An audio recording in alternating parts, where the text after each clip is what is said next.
নমস্কার।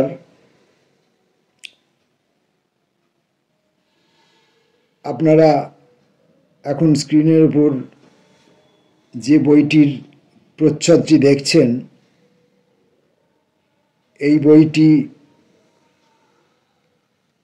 আমার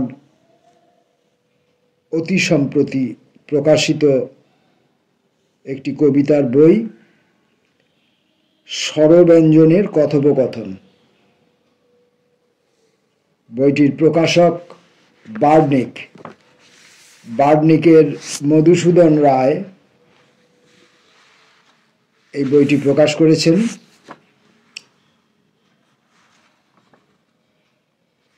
এবং এই বইটির প্রচ্ছদ করেছেন অর্পণ।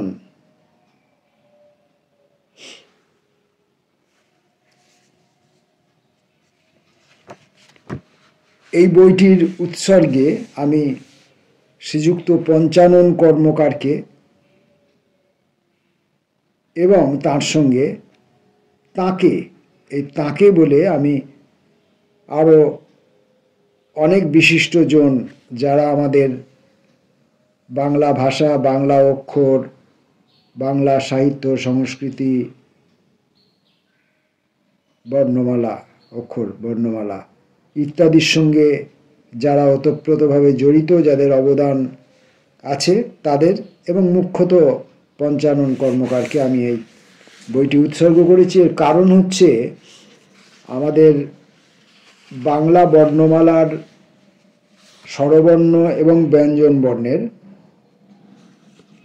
অক্ষরগুলিকে নিয়ে যেগুলি স্বয়ংসম্পূর্ণভাবে উচ্চারিত হতে পারে সেইগুলিকে অবলম্বন করে আমি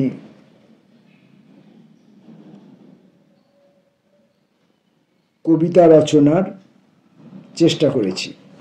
এক্ষেত্রে কবিতাগুলি বলে রাখা ভালো, এক্ষেত্রে কবিতাগুলি কতটা স্বাভাবিক, কবিতাগুলি কতটা আমাকে তাড়িত করেছে, বা আমি কবিতাগুলিকে কতটা অন্বেষণ করেছি, এই সব প্রশ্ন প্রাসঙ্গিক হতেই পারে।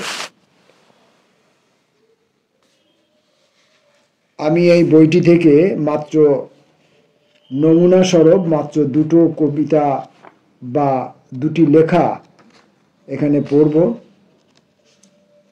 তা থেকে বাকি কবিতাগুলোর বা লেখাগুলোর একটা অনুমান পাওয়া যেতে পারে বলে আমার বিশ্বাস। বইটা মধুসূদনের কাছে গিয়ে,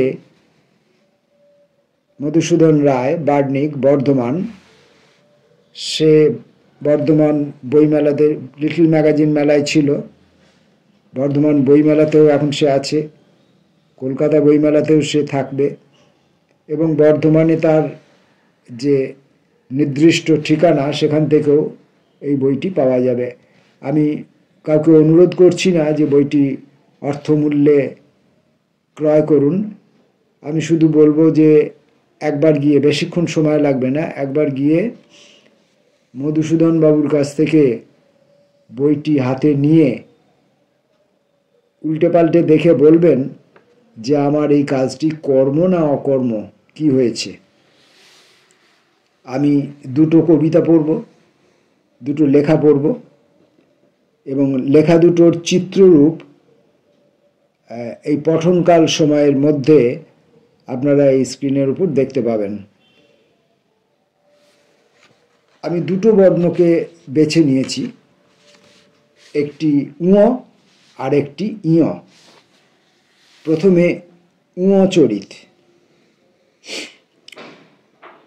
ঙর মতো বসে থাকতেন আমাদের ঠাকুরমা, হাত পা জড়ো, হাঁটু মুড়ে, যত সম্ভব কম জায়গা নিয়ে, নিতম্ব ভারী ড অক্ষরের মতো। তবে ঘাড়ের উপর স্তূপাকার চুলের খোঁপাটি ছিল ওকে চেনার সহজ উপায়। সারা শব্দ নেই, নিজের কোনো বক্তব্য নেই। সাদা থানে রঙের চিহ্ন মাত্র নেই। নির্বাক বিবর্ণ সেই ঠাকুমার এক আশ্চর্য ক্ষমতা ছিল। টিকিওয়ালা ব্রাহ্মণ আমার ঠাকুরদাকে ট বললে এবং ঠাকুমাকে তার পাশে রাখলেই টং টং করে শব্দ পাওয়া যেত। এমনকি এমনি করে রয়ের পাশে বসালে রাজ্যের রং, ঢয়ের পাশে থাকলেই ঢং ঢং ঢং। ঠাকুমার কথা এখন ভুলে যাচ্ছে অনেকে, অনুস্বার দিয়ে কাজ সেরে নিচ্ছে কিবোর্ডে।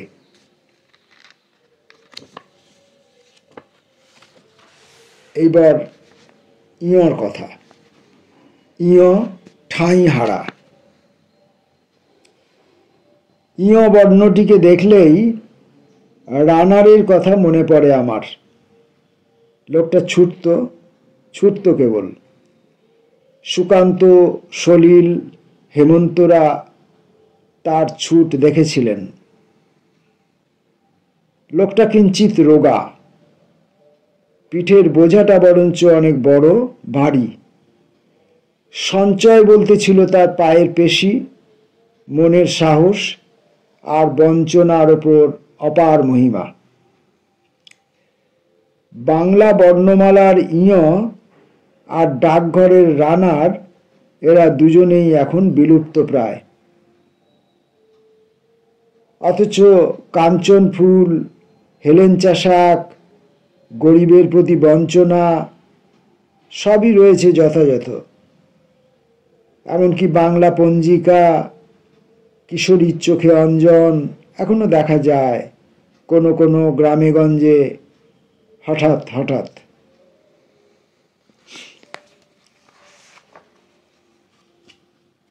বহুদিন ধরে আমার এই পরীক্ষামূলক লেখাগুলি পড়েছিল মধুসূদনের ভালোবাসায়, আনুকূল্যে, সহযোগিতায় এটা একটা বইয়ের আকার ধারণ করেছে। এখন যদি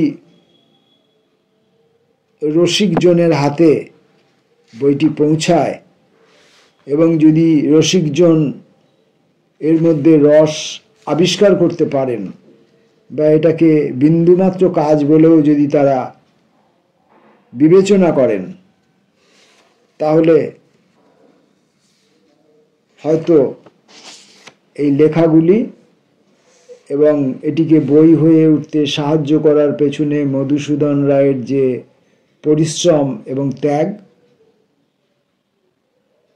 তার একটা সাফল্য আসবে। সবাইকে নমস্কার করি। ভালো থাকবেন।